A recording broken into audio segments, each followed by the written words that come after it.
National হাইওয়েতে এরকম barricade, মানে সবে 130 টাকা টোল কেটে এসে, মানে তোমরা বলো কমেন্ট করে এইটার কারণ কি? মানে কোনো স্টেটে এটা হয় না, একমাত্র পশ্চিমবঙ্গে এরকম সিভিক ভলেন্টিয়ার দিয়ে এরকম ন্যাশনাল হাইওয়েতে ব্যারিকেড দিয়ে রাখে। এগুলো আমি বুঝে পাচ্ছি না, মানে ন্যাশনাল হাইওয়েতে গাড়ি মানুষকে দেখে চলবে না মানুষ গাড়িকে দেখে চলবে, বুঝতে পারছে না। আন্ডারগ্রাউন্ড পাসও করা আছে, সব বন্ধ হয়ে গেছে। সেই দেখো রাস্তা পার করার জন্য কত, মানে আমরা জাস্ট যদি কোলাঘাট থেকে খড়গপুরের দিকে যদি এগো, জাস্ট দেখো সব একই জিনিস।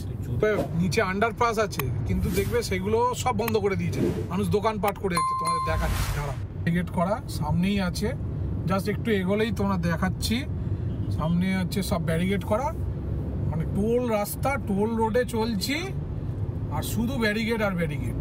আগে টোল মানে এক্ষুনি টোল দিতে হবে, আর আমরা যাচ্ছি এরকম ব্যারিকেড আলা রাস্তা দিয়ে।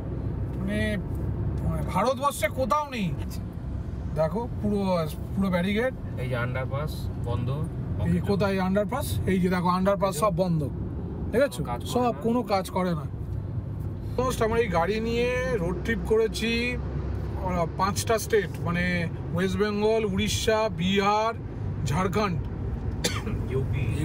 উত্তরপ্রদেশ। তো কোথাও এরকম মানে হাই রোডে, মানে ন্যাশনাল হাইওয়েতে এরকম ব্যারিকেডের সিস্টেম আমি কোথাও পাইনি। একমাত্র পশ্চিমবঙ্গে ঢুকলে এই জিনিসটা পাওয়া যায়।